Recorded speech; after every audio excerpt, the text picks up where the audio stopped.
사랑과 은혜가 많으신 아버지 하나님 감사합니다. 저희가 지난 주일에 또 부활주일로 주님의 부활하심을 기쁘게 찬양하였고, 또 이번 주에 모여서 이번에는 하나님의 하나님 되심에 대해서 함께 이야기를 나눠보려고 합니다. 하나님, 우리가 오늘 함께 나누는 이 에드워즈의 신앙감정론 강의를 통해서 우리가 진실로 하나님을 어떻게 사랑하고 하나님께 어떻게 영광 돌려야 되는지를 알 수 있도록 우리에게 지혜를 주시옵소서. 감사드리며 예수님 이름으로 기도드렸습니다. 아멘. 우리 한번 내용을 한번 살펴보도록 하겠습니다. 자, 오늘 제목만 보면 조금 어려워요. 이게 무슨 말이지? 하나님의 하나님 되심에 대한 인식. 말이 어려운데 감사하게 그 밑에 부연 설명이 아주 잘 되어 있습니다. 은혜로운 감정이 생기는 가장 객관적인 근거가 심적인 일들이 가장 탁월하며 그 자체로 사랑스럽다는 데 있어야지, 그 일들이 자기 이익과 관련되었다는 데 있어서는 안 된다라는 것이 이번 논지의 중요한 내용입니다. 자, 우리는 하나님의 영광을 사랑해야 된다는 점에 있어서는 이견이 없습니다. 왜냐하면 우리는 알고 있기 때문입니다. 신자는 하나님의 영광을 사모하며 살아가는 존재인데, 왜냐하면 사람이 창조된 목적 자체가 하나님을 영화롭게 하고, 그러니까 그분을 영광을 돌리고 그분을 영원토록 즐거워하는 것, 그분을 누리는 것, 그것이 사람의 목적이며, 우리가 신자라고 하는, 거듭난 사람이라고 하는 사람은 죄로 말미암아 이렇게 상실된 참된 창조의 목적이 회복된 사람이기 때문에 우리가 하나님께 영광을 돌리며 살아가는 것, 하나님을 사랑하며 살아가는 것, 그것 자체에 있어서는 이견이 없습니다. 근데 이제 문제는 하나님의 영광을 사모하며 하나님의 영광을 사랑하며 살아가야 되는데, 왜 하나님의 영광을 사모하며 살아가는가? 왜 하나님을 사랑합니까? 라는 질문이 생깁니다. 우리가 이제 드라마를 보게 돼도 그런 게 많이 나오죠. 항상 드라마는 극단적인 두 예를 비교하잖아요. 하나는 어떤 사람을 사랑한다고 말하는데 사실은 그 사람의 재산과 그 사람의 가문의 배경과 그런 것들이 좋아서 그 사람을 사랑한다고 이야기하다가 그 사람이 어려움을 겪고 가정이 몰락하고 그러면은 배반하고 떠나요. 네, 그러다가 더 크게 되면은 다시금 사랑한다고 쫓아오죠. 이런 것들은 진정한 동기가 아니잖아요. 그러면은 무엇이 진정한 동기이며 어떤 동기가 하나님 보시기에 그렇게 가식적인 동기고 위선적인 동기인가라는 것이죠. 자, 하나님의 영광, 그다음에 영광은 또 탁월함이나 아름다움이라고도 말할 수 있는데, 이것을 사랑하는 사람들의 첫 번째 유형은 자아 사랑, 그러니까 자기의 스스로를 사랑하는 것으로 말미암아 하나님을 사랑하는 사람들이 첫 번째입니다. 자, 자아사랑이라고 번역되어 있는데요, 자기애라고 할 수 있겠죠. 이 자기애가 무엇입니까? 나의 행복과 나의 이익을 우선시하는 본능적인 감정입니다. 그래서 어떤 사람들이 말하기를, 에드워즈 목사님은 위선자들이라고 했어요. 어떤 사람들은 말하기를 하나님을 사랑하거나 하나님의 영광을 갈망하거나 하나님을 향유하기를 갈망하는 것은 누구나 나의 행복 때문이다 라고 이야기를 합니다. 그 과정을 보게 되면 이렇게 됩니다. 하나님의 영광과 그분의 완전하심을 바라봅니다. 그것을 즐거워하고 그것이 자신을 유쾌하게 만듭니다. 거기서 기쁨을 누리고 내가 행복해집니다. 그러니까 하나님의 영광을 보고 그것을 사랑하면서 내가 행복해지기 때문에 하나님의 영광을 사랑한다 라고 이야기하는 것이죠. 얼핏 들었을 때는 이게 뭐가 그렇게 큰 문제인가? 하나님 보고 행복하고 하나님 보고 사랑스러워서 내가 하나님께 영광을 돌린다, 하나님 영광을 사랑한다 했을 때 문제가 될 게 없다고 생각되어지지 않습니까? 왜냐하면 성경은 가르쳐줍니다.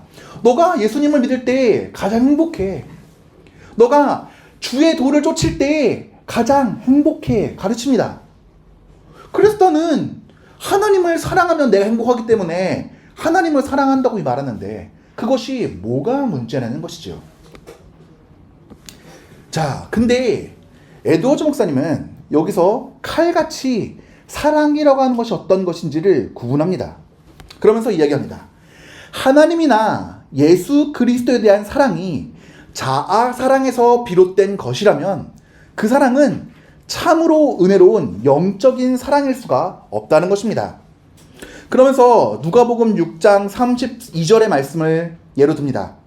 너희가 만일 너희를 사랑하는 자를 사랑하면 칭찬받을 것이 무엇이뇨? 죄인들도 사랑하는 자를 사랑하느니라 라고 말합니다.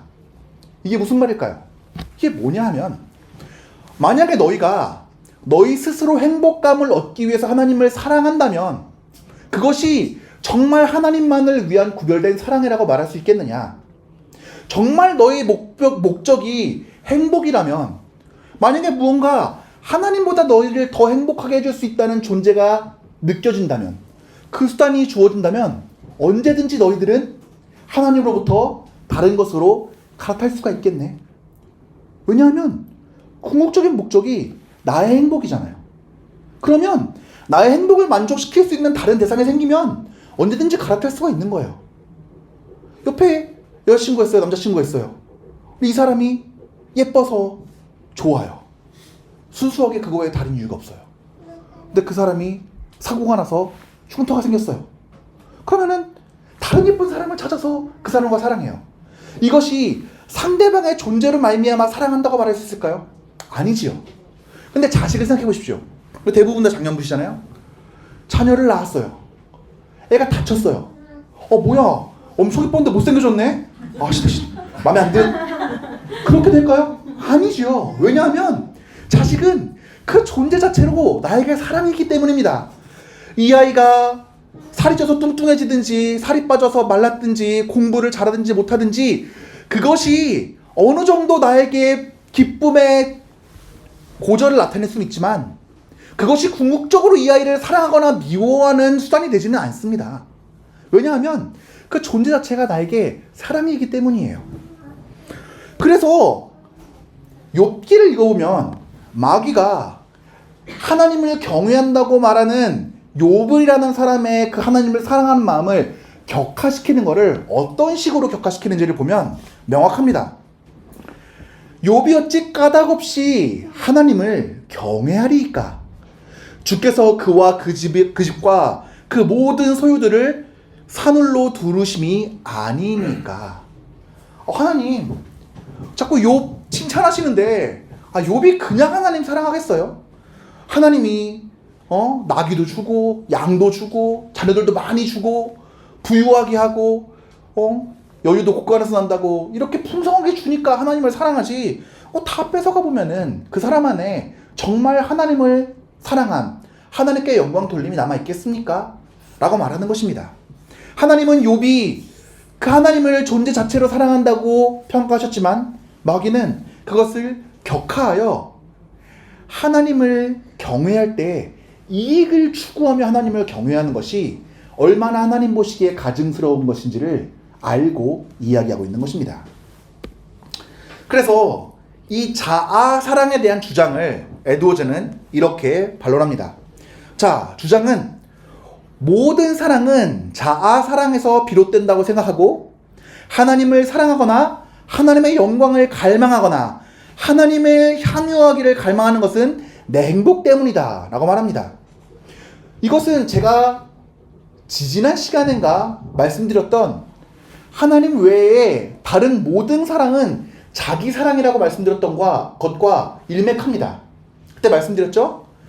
내가 안에서 나를 사랑하는 마음이 있는데 이게 확장되면 우리 가족을 통해 내가 행복을 느끼고 결국 내 가족을 사랑하지만 그건 나를 사랑하는 거고, 조금 더 퍼지면 내 민족, 조금 더 퍼지면은 인류, 조금 더 퍼지면은 동물과 식물들, 자연, 넓게 퍼질 수 있지만 결국에 하나님 아닌 다른 모든 사랑의 중심은 나를 사랑하는 것에 있다고 말씀드렸었습니다. 마찬가지예요. 근데 그걸 하나님을 향한 사랑까지 확장시킨 거예요. 하나님을 사랑할 때도 마찬가지야. 내가 그분으로 말미암아 행복감을 느꼈기 때문에 내가 사랑하는 거지 라고 이야기를 합니다. 하지만 에드워즈 목사님은 여기에 대해서 이야기합니다.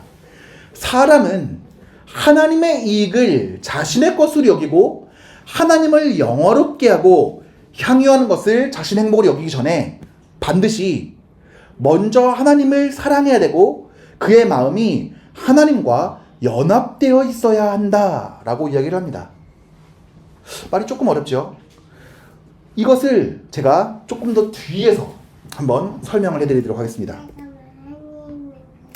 자, 앞서서 우리 한 사람의 유형을 보았습니다. 한 사람은 자아를 사랑하기 때문에 내 행복을 위해서 하나님을 사랑하는 사람입니다. 또 다른 유형의 두 번째 사람들은 하나님의 무한하신 탁월하심 때문에 하나님을 사랑하는 것입니다. 이게 무엇일까요? 사실은 이게 제가 준비하면서 정말 어려웠던 게요. 이번 과를 이해하기 위해서는 하나님의 아름다움에 대해서 이야기를 안 할 수가 없습니다. 근데 강의를 다 준비하고 다음 과를 보니까 하나님의 아름다움이에요.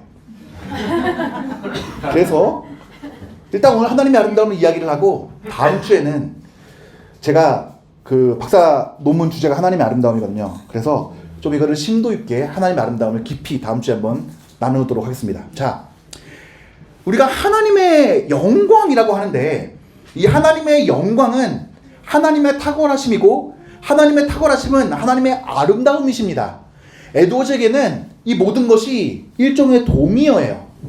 그것은 단순히 에드워즈의 독특한 사상이 아니라 그 오래전부터 아름다움이 무엇인가에 대한 이해들이 이어져 온 거예요. 지금 우리는 완전히 파편화된 학문의 세계에 살고 있습니다. 예전에는 신학하면 신학이었어요. 구약 신학자, 신약 신학자, 역사 신학자, 조직 신학자, 실천 신학자 이렇게 나눠 있지 않았어요.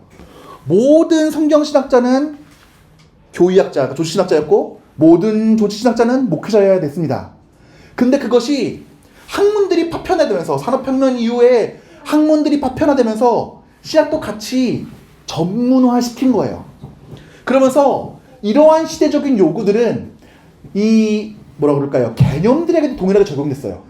그래서 이전에는 하나의 개념이 많은 것들을 포괄하고 있던 것이 많았는데 그거를 조금 더 명료하게 세분화시켜 놓은 거예요. 그게 더 전문적이라는 이유 때문에요. 예전에는 물리학하면 다 물리학이라고 생각했었는데 지금은 물리학 안에도 수십 개가 나눠지지 않습니까?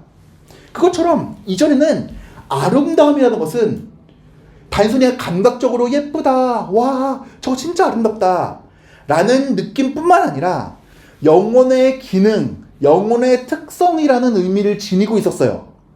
그래서 여기 이제 테크네라고 하는 헬라어가 있는데 이게 아트로 번역되는데 이것은 모든 일반적인 기술들과 모든 일반적인 기법들 이 모든 것들에 적용될 수 있는 단어였고요. 그 다음에 고대에서부터 중세에 이르기까지 모든 아름다운 것들은 좋은 것이었어요. 그리고 모든 좋은 것들은 조화와 대칭의 질서가 있다고 이해를 했습니다. 그래서 아름다운 것은 좋은 것, 아름다운 것은 균형 있는 것, 아름다운 것은 조화로운 것이었어요. 그렇잖아요. 우리가 음악을 들을 때에도 올바른 예쁜 화음이 뭐 도미소 이렇게 잡혀야면은 아름답잖아요. 근데 뭔가 부엽이 잡히면은 이게 확 일그러지지 않습니까? 그리고 인터넷 돌아다니 보면은 그런 것들 있잖아요. 우리의 마음을 불편하게 하는 것들. 그래서 예쁘게 점들이 딱 찍혀져 있는데 하나가 선이 삐뚤어졌어요. 그거 보았을 때 어떤 마음을 느낍니까? 저것만 살짝 지워줬으면 좋겠는데. 그런 마음 들지 않겠습니까? 태극기를 다 그리는데 그 빨간색하고 파란색을 거꾸로 뒤집어놨어요. 그때 어떤 마음이 듭니까? 저거 좀 뒤집어놨으면 좋겠는데. 우리의 영혼에는 본질적으로 이렇게 조화롭고 균형을 이루고 비례적인 것들을 좋아하는 마음들이 있다는 거예요. 그래서 그러한 본성적인 것들을 만족시키는 것들이 아름다움이라고 생각을 했어요. 그렇기 때문에 에드워즈에게 역시 이 아름다움이라고 하는 것은 하나님이 아름답다. 아니 하나님은 영이신데 볼 수가 없는데 우리가 지금 생각하는 아름다움이라면은 어떻게 하나님이 아름다우실 수가 있겠습니까? 아름다움이라는 것은 단순히 감각적인 개념이 아닌 포괄적이고 유동적인 개념이었습니다. 그래서 여러 가지 아름다움의 동의어들이 있었어요. 탁월함, 균형, 비율, 조화, 동의, 연합, 사랑, 영광, 거룩 이런 것처럼 수많은 동의어들이 있었어요. 이게 왜 동의어인지는 제가 다음 시간에 한번 말씀드리도록 할게요. 그때 이제 에드워즈가 볼 때에는 아름다움에는 두 가지 차원의 아름다움이 있거든요. 하나는 1차적인 아름다움입니다. 이것은 포괄적이고 보편적이고 완벽한 아름다움이에요. 이것은 하나님만이 소유하고 계신 아름다움입니다. 그리고 2차적 아름다움은 제한적인 조건들, 단 관계 속에서만 나타날 수 있는 아름다움이에요. 이것은 하나님의 아름다움을 이 땅 가운데 투영시켜서 지금 남아있는 아름다움들이에요. 예전에는 이건 역시 완전하였지만 지금은 죄로 말미암아 깨어진 이후에 파편적으로 남아있는 아름다움들이에요. 자, 1차적인 아름다움, 에드워즈에 있어서 어떤 존재의 아름다움은 그 존재와 관계를 맺어야 하는 다른 존재들과의 관계, 특히 다른 존재의 궁극적인 원인이자 목표인 하나님과의 관계의 아름다움이었습니다. 말이 좀 어렵죠? 자, 좀 쉽게 풀어서 드릴게요. 우리가 무언가 아름답다라고 이야기를 하려면은 비교할 수 있는 대상이 있어야 되잖아요. 그렇죠? 우리가 만약에 세상에 아무것도 없고 이거 하나 딱 있다고 하면은 무언가 상대적으로 미와 추를 비교하기 위해서는 뭔가 복수적인 대상이 있어야 돼요. 그리고 이 모든 것들은 관계를 맺으면서 있습니다. 근데 어떤 존재와 관계를 맺을 때 하나님은 모든 존재보다 무한하게 위대하시고 탁월하시고 모든 체계의 우두머리이시며 존재와 아름다움의 원천이십니다. 왜냐하면 세상에 있는 아름다운 것들은 얼마나 하나님께로부터 받은 이 빛에 닮았는가, 얼마나 비슷한가를 통해서 그것이 얼마나 아름다운지를 보여주기 때문이에요. 그래서 하나님과 얼마나 일치하느냐, 하나님과 얼마나 동의하느냐, 이거를 속에서 정말 아름다운 것이 무엇인지를 이해할 수 있다고 하는 것입니다. 예를 들어서 우리가 하나님이 공유적인 속성이 있으시잖아요. 비공유적인 속성이 있으시고. 아시죠? 하나님의 비공유적인 속성은 어떤 게 있죠? 공유하실 수 없는 속성? 전능하신, 전지하심 그런 거고, 하나님의 공유하시는 속성이 무엇입니까? 사랑, 자비, 거룩 그런 거잖아요. 근데 그 하나님이 우리와 공유해 주신 그 속성에 알맞게 살아갈 때 아름다운 거예요. 우리가 사랑을 아름답다고 느낍니다. 왜냐면 하나님은 사랑이시니까요. 성경에 써 있잖아요. 호데오스 아가페스티. 하나님은 사랑이시다. 하나님은 또한 거룩하시다. 그래서 우리가 도덕적으로 완전할수록, 도덕적으로 거룩함에 가까워질수록 우리는 그것을 보고 아름답다고 느낍니다. 그것처럼 일반적인 존재이신 하나님과 동의하고, 그러니까 여기 동의하고가 뭐냐면 제가 영어 논문을 번역하다 보니까 된 건데, 하나는 어그리먼트, 하나는 컨센트예요. 하나는 허락의 의미로서의 동의고, 하나는 나도 그래라는 의미에서의 동의예요. 이러한 관계 속에서 존재할 수 있는 거예요. 근데 2차적인 아름다움은, 우리에게 주어진 아름다움은 이 모든 것들의 그림자예요. 영원 존재의 고유한, 그러니까 하나님 없이 무언가 독특하게 이걸로만 아름다울 수 있는 것은 세상에 없고, 하나님이 정하신 피조세계의 규칙들, 질서, 통일성, 대칭, 비례, 조화, 이런 것들 안에서 가질 수 있는 아름다움입니다. 또한 물질적이지 않은 것들 사이에서 통일과 조화는 사회의 질서, 지혜, 정의, 의무, 미덕, 이런 것들을 우리가 보고 아름답다라고 이야기합니다.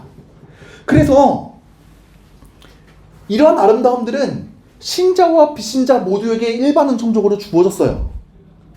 근데 차이점은 뭐냐 하면, 구원받은 우리는 이러한 2차적인 아름다움을 통해서 더 그 아름다움의 원천이신 하나님을 바라볼 수가 있게 돼요. 부모와 자식 간의 사랑의 관계를 보면서 우리가 부모님을 생각할 때 어떤 이미지입니까? 나를 위해서 낳으시고 기르시고, 그리고 모든 것들을 희생하시고 무엇이 참된 것인지를 알려주고 나를 보호하여 주고 언제나 나의 편이 되어주는, 부모라는 관념을 통해서 하나님 아버지가 어떤 분이신지를 우리에게 알려주셨어요. 그리고 부부간에 사랑하는 사람을 통해서 이 사람과 내가 정말 다른 존재였는데 이제는 떨어져 살아갈 수가 없는 한 몸 되는 것들을 통해서 우리가 하나님과 교제하며 살아가는 것이 무엇인지를, 하나님과 사랑하며 살아가는 것이 무엇인지를 알게 되었어요. 그리고 성도 간에 사랑하는 것이 무엇인지를 알게 되었어요.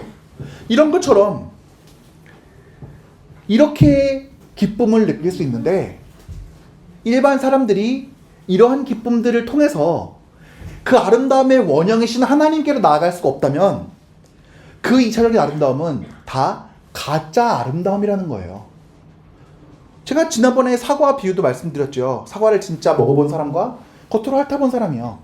사과의 맛이 알면 맛있다고 할 때 우리가 정말 사과랑 똑같은 사과맛 향수를 만들어서 사과맛 장난감에다가 칙칙 뿌려놨다고 생각해보세요.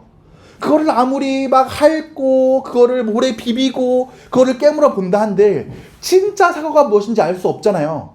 그것처럼 아무리 우리가 거기서 행복을 느끼고 즐거움을 느끼고 이건 진짜 좋은 거야 라고 만족하더라도 거기서 그 참된 아름다움의 원형이신 하나님을 느끼지 못한다면 그건 가짜 아름다움이라는 거예요. 이게 왜 중요했냐면요. 그리고 오늘 공부하는 것과 어떤 관련이 있냐면요. 당시 에드워즈 목사님의 가장 큰 대적은 이신론자들이었어요. 그 이신론자들이 하는 이야기가 무엇입니까? 하나님 계시지. 하나님 세계 창조하셨지. 거기까지. 하나님은 세계를 창조하시고 하나님은 세계를 하나님은 계신 분이시고 존재하시고 세계를 창조하셨지만 하나님이 정해두신 법칙 안에서 우리가 알아서 발전하고 하나님은 우리와 떨어져 있는 객관자로서 우리를 지켜보실 뿐이시다. 하나님과 더 이상 우리와 지속적인 관계를 맺는 존재가 아니라는 거예요. 그렇기 때문에 에드워즈는 하나님은 그런 분이 아니시다. 하나님은 우리와 직접적으로 관계 맺으시는 분이시고 만약에 너희가 말하는 모든 좋은 것들이 하나님과 본질적으로 직접적으로 관련되어져 있지 않다면 그건 다 가짜다. 잘못된 거다. 라고 이야기하는 거예요. 그래서 에드워즈가 하나님에 대해서 많이 강조하는 게 하나님은 커뮤니케이티브 비 관계 맺으시고 교통하시는 하나님이시라는 거예요. 이것도 제가 다음 시간에 아름다움을 이야기할 때 이 교통하시는 하나님이 얼마나 중요한 건지, 이게 삼위일체에서 얼마나 중요하고 세상을 창조하신 데에서 얼마나 중요한 건지를 다음 주에 제가 설명해 드리도록 할게요. 자, 그리고 에드워즈는 하나님이 자신의 무한한 사랑으로 피조물과 소통하실 뿐만 아니라 하나님의 창조의 목적은 그 자신의 무한한 충만하심의 발산이라고 주장합니다. 그러니까 에드워즈는 이 이신론적인 하나님관에 반대해서 하나님은 피조세계 안에서 끊임없이 자신의 아름다움을 드러내시며 소통하시는 존재라는 것입니다. 자, 다시 돌아가서 그러면은 우리가 두 번째로 올바르게 하나님을 사랑하는 사람들 얘기했잖아요.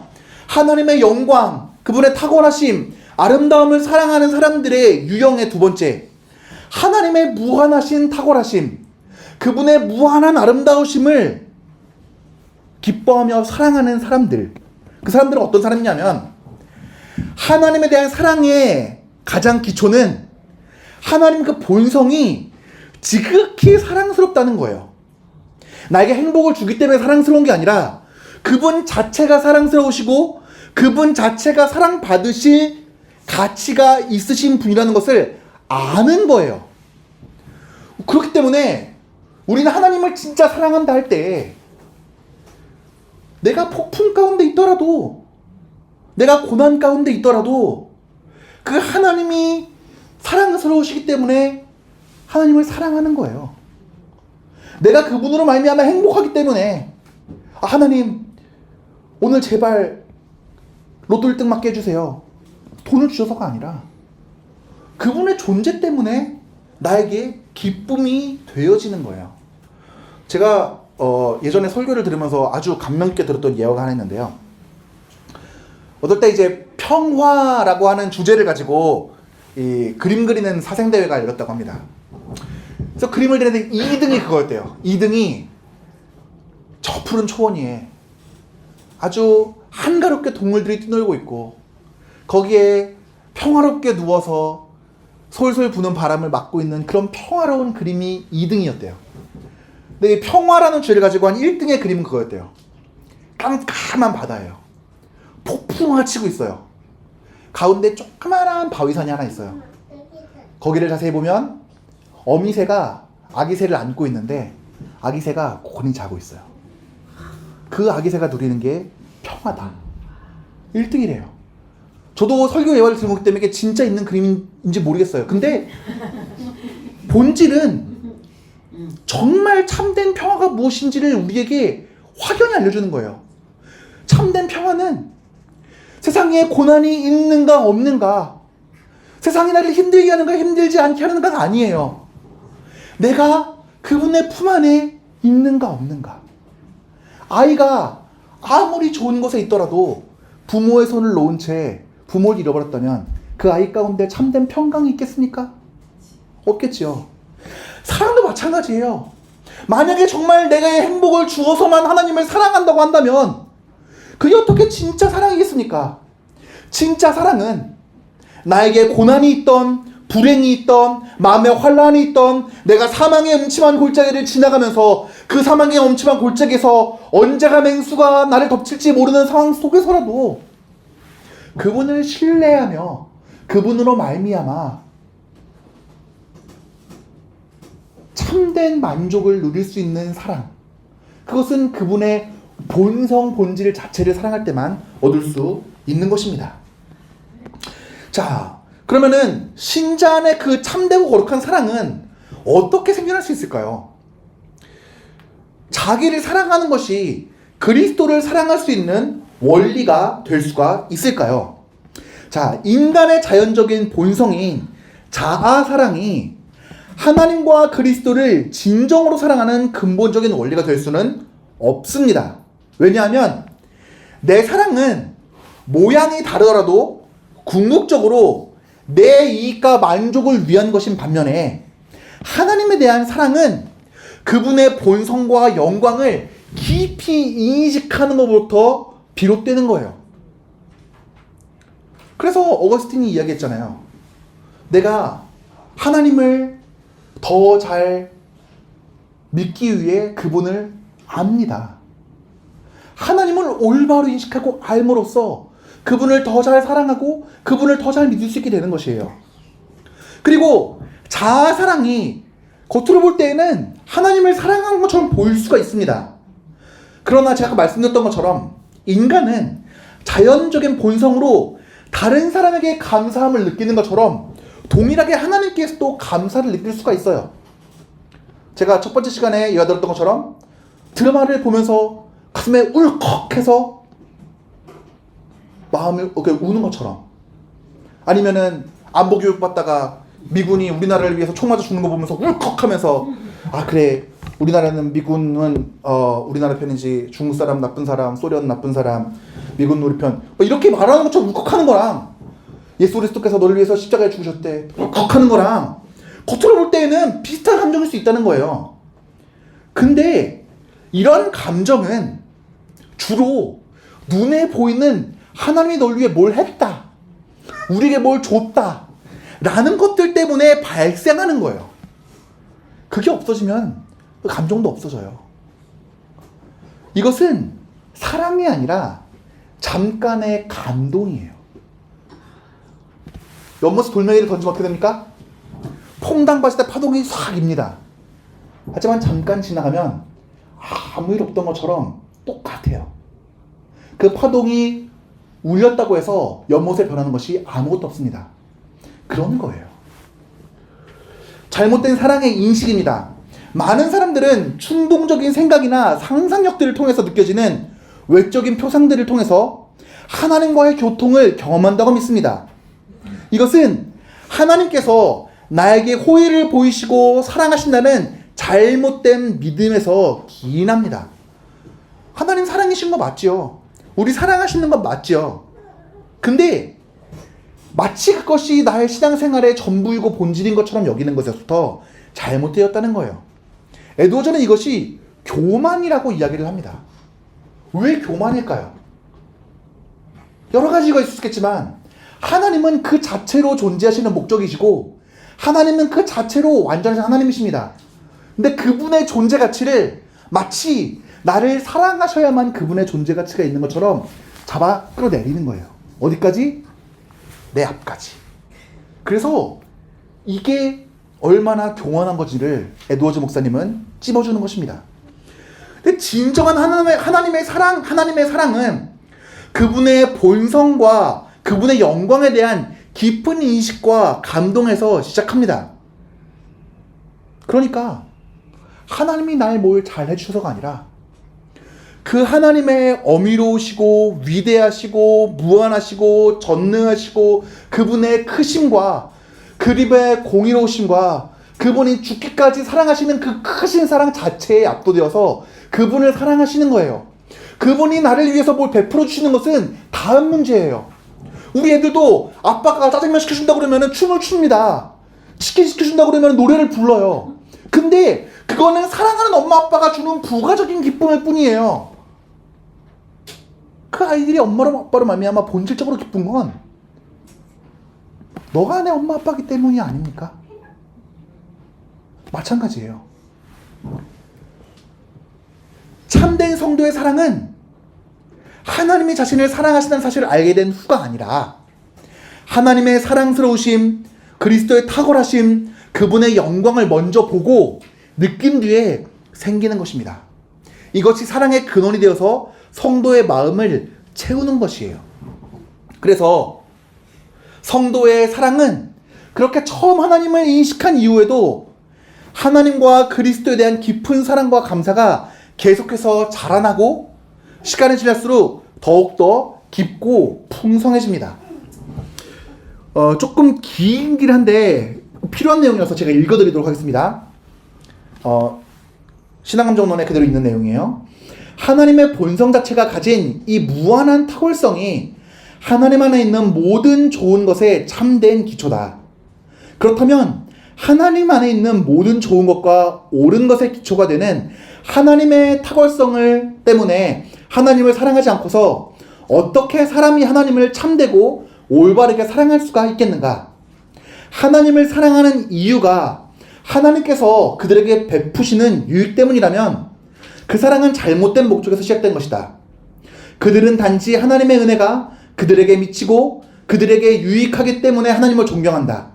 하지만 하나님 본성에 있는 무한한 영광은 존경하지 않는다. 그러나 이 무한한 영광이야말로 원초적인 선이며 모든 선의 참된 원천이고 모든 사랑스러움의 근원이고 모든 참된 사랑의 근본이다 라고 합니다. 자, 그럼 참된 하나님의 영광을 올바르게 인식하면 어떤 일이 일어날까요? 첫 번째는 성도에게 감사의 마음이 일어납니다. 우리가 보통 감사를 이야기할 때는 내가 받은 은혜가 커서 감사합니다 라고 이야기를 하는데 이거는 가벼운 감사예요. 누구나 할 수 있는 감사예요. 죽을 뻔한 사람 세워놓으면 보따리 달라고 하는 경우도 있지만 상식적인 경우에 대부분은 고마움을 표합니다. 쉬워요. 근데 하나님 자체에 대한 하나님의 자체의 선하심과 사랑에 대한 깊은 감사로 말미암아 성도의 감사는 비롯되며 하나님의 영광을 올바로 인식될 때 성도의 감사가 시작됩니다. 하나님의 영광을 깊이 인식하고 그분에 대해서 깊이 감동받은 성도의 마음은 하나님께 대해서 더욱더 열리게 되고 그분께 대한 순수한 사랑과 감사로 이어진다고 에드워즈 목사님은 이야기합니다. 자, 하나님은 사랑이십니다. 하나님께 있어서 사랑은 하나의 구성요소가 아닙니다. 우리가 흔히 좀 잘못 생각하고 있는 것 중에 하나가 우리가 하나님이라는 걸 구성할 때 하나님이 동그라미가 있다면 사랑은 좀 크니까 한 3분의 1 차지하고 거룩하심 한 5분의 1 차지하고 그 다음에 선하심 한 3분의 1 차지하고 그 다음에 하나님의 공이 조금 차지하고 하나님의 긍휼이 좀 차지하고 요거를 짬뽕시켜서 마치 귤처럼 그 귤 나달들이 다 합쳐서 귤을 이루는 것처럼 하나님을 표시하는데 그건 하나님에 대해서 정말 잘못된 오해예요. 하나님의 기본 원리는 단순하심입니다. 심플리스트예요. 하나님은 그냥 하나님이세요. 근데 태양빛이 땅에 비춥니다. 얼음 위에 비추면 어떻게 됩니까? 얼음이 녹아요. 풀 위에 비추면 어떻게 됩니까? 풀잎들이 자라나요. 그리고 동물들에게 비추면 어떻게 됩니까? 몸이 따뜻해지면서 우리가 움직여요. 그리고 새싹 위에 비추면 어떻게 됩니까? 꽃이 피어요. 하나님이라는 본질은 다 그냥 동일하신데 시간과 공간 안에서 우리가 고통 가운데 있을 때 하나님 우리에게 비추을 때는 그분의 사랑으로 느껴지고, 하나님이 우리가 죄를 지었을 때 그분이 하나님 우리에게 비추실 때는 그분이 공의로 느껴지며, 하나님이 우리에게 우리가 괴롭고 어려운 가운데 있을 때 우리에게 비추시면 그분의 자비로우심으로 느껴지는 거예요. 이거는 그분의 속성이긴 하지만 하나님의 본질은 그냥 그 자체이세요.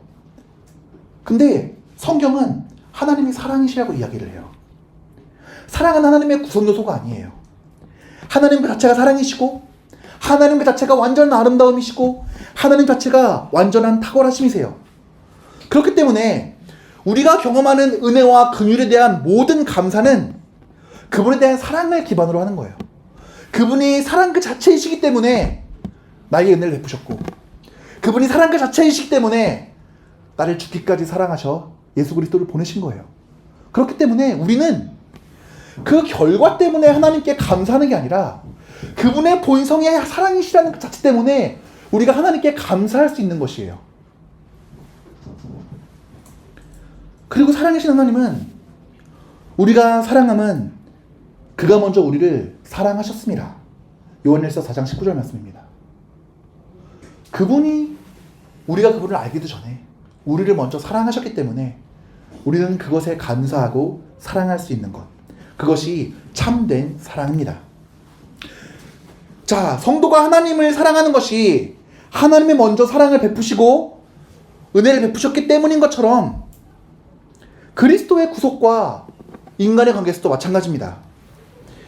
하나님의 사랑은 우리의 구속의 기초가 되고 우리 성도의 중생의 기초가 됩니다. 그리고 이 예수 그리스도의 구속 사건은 하나님의 놀라운 사랑을 드러내는 사건이고 하나님을 사랑하는 근거가 됩니다. 성도는 이 사건을 통해서 하나님의 도덕적인 완전성과 사랑을 깊이 이해하게 됩니다.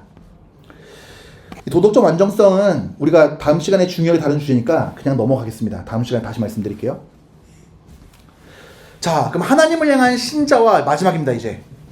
하나님을 향한 신자와 사랑의, 하나님을 향한 신자의 사랑과 기쁨입니다. 자, 외식하는 자의 기쁨과 신자의 기쁨은 완전히 나누어집니다. 외식하는 자는 역시 그 기쁨의 자체가 자신이에요. 내가 누리는 그리스도인으로서의 특권과 앞으로 누릴 것이라고 기대하는 것들로 말미암아 행복합니다. 근데 참된 신자는 기쁨을 누리는 토대가 하나님의 완전하심입니다. 하나님께로부터 온 모든 것들 때문에가 아니라 엄마가 초콜릿 줬으니까 이 초콜릿이 맛있어서 기쁜 게 아니라 거기에 담겨있는 엄마의 사랑 때문에 기쁜 거예요. 그것처럼 하나님이 여러분에게 선한 것들을 베푸세요. 근데 내가 고통과 어려움 가운데 있을 때 선한 걸 베풀으셨기 때문에 기쁜 것이 아니라 그 가운데 담겨있는 하나님 사랑 때문에 기쁜 거예요. 무슨 말인지 아시겠죠?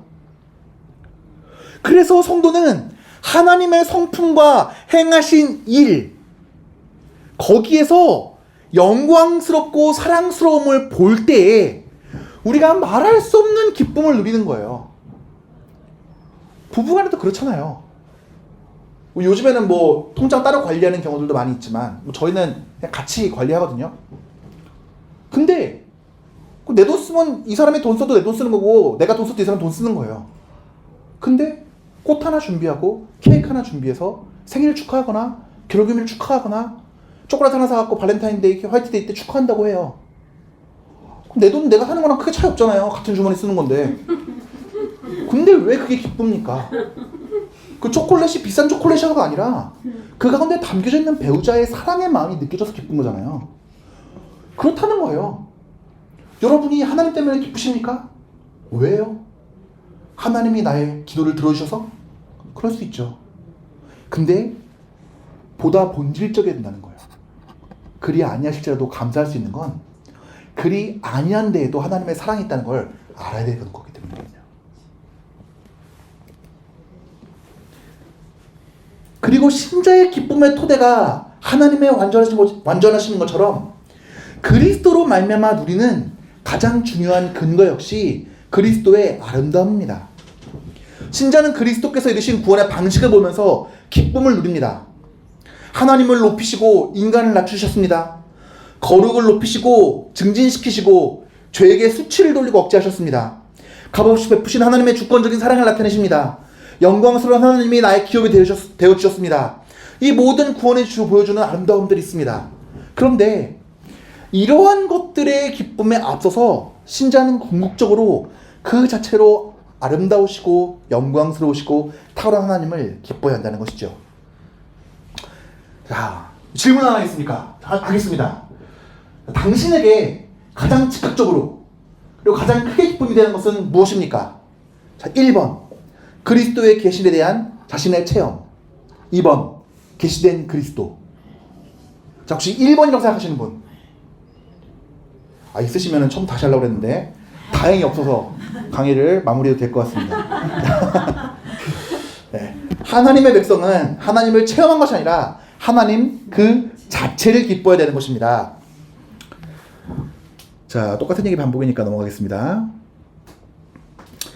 자, 위선자들과 참된 성도들의 차이에 대해서 에드워즈 목사님은 이렇게 얘기합니다. 위선자들의 사랑과 기쁨이 모두 자아 사랑이라는 원천에서 나오는 것처럼 그들이 느끼는 죄에 대한 슬픔과 겸비와 복종과 신앙의 갈망과 열심도 자기 사랑에서 나옵니다. 위선자들은 나를 너무 소중히 여기고 크게 높이심으로 자신들의 욕망과 자아 사랑을 크게 만족시키는 하나님을 위해 모든 것 바칩니다. 위선자들은 자신들이 탁월한 성도라는 가정 위에서 고조된 감정을 체험합니다.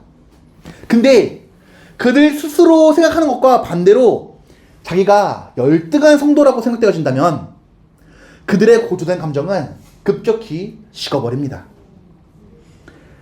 하지만 참으로 은혜로운 감정 위에 세워진 참된 성도들은 그 기초가 하나님과 예수 그리스도입니다.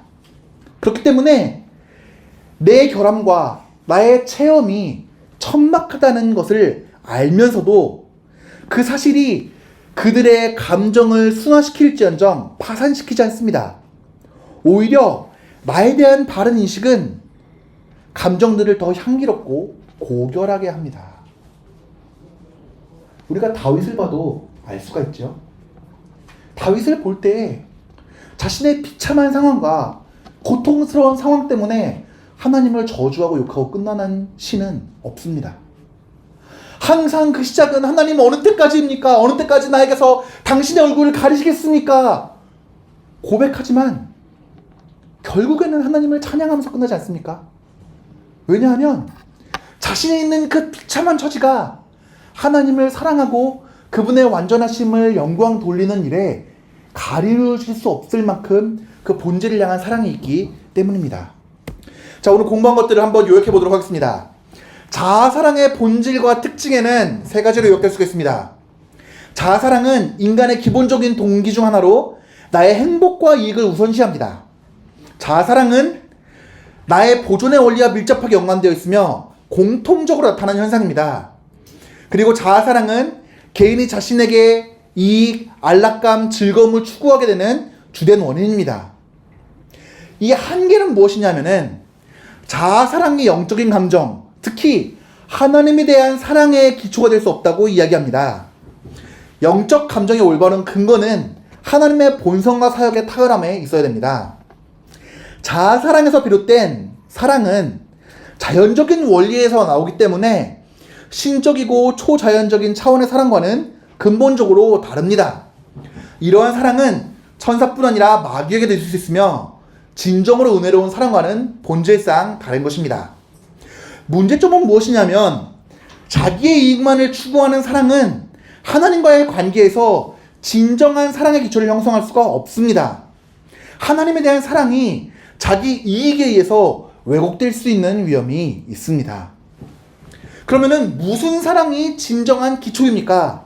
참된 영적 사랑은 하나님의 무한하신 탁월하심, 아름다우신 밝음, 영광에 근거해야 합니다. 이러한 것은 성도들이 하나님을 사랑하는 가장 근본적인 동기가 됩니다. 진정한 영적 사랑은 하나님과의 사랑에 기반한 연합에서 비롯되며, 이 연합은 성도가 하나님을 최고 선으로 여기게 되며 하나님의 이익을 나의 이익으로 간주하게 됩니다. 또한 진정한 감사와 기쁨은 하나님 자체와 그분의 선하심에 대한 깊은 사랑으로부터 나옵니다. 이것은 자신에게 주어지는 이익이나 혜택을 넘어서는 것으로 하나님의 속성과 사랑에 대한 감동에서 비롯됩니다. 결론 짓겠습니다. 에드워즈는 자아사랑이 인간의 행동과 감정에서 중요한 역할을 한다고 말을 합니다. 하지만 영적인 삶에서 참된 사랑과 올바른 신앙 감정의 기초가 될 수는 없다고 강조합니다. 진정한 영적 사랑은 하나님의 본성과 탁월하심, 사랑스러움에 대한 인식과 감수에서 비롯되며, 이러한 사랑은 자아사랑을 넘어선 차원에서의 깊은 관계를 형성하며 성도의 삶에 진정한 의미와 가치를 부여합니다. 자, 오늘 내용은 어렵지 않은 내용이었습니다. 똑같은 얘기를 쉬지 않고 반복한 내용이었어요. 그렇죠? 제가 이거를 강의를 준비를 마치고 저희 아내에게 얘기했습니다. 여보, 슬라이드 3페이지 이내로 끝낼 수 있는 내용인 것 같아. 근데 그거를 내가 29페이지로 설명을 해야 돼.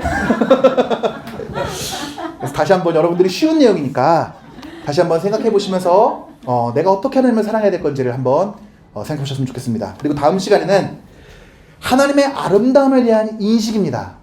진짜 에드워즈의 신학에 있어서 정말 중요한 내용이에요. 제가 뭐 강의를 준비해 보면서 봐야겠지만, 가능하면 이 아름다움에 대한 인식이 어떻게 에드워즈의 신학 전반과 연결되어 있는지를 한번 쭉 요약해서 설명해 드리도록 하겠습니다.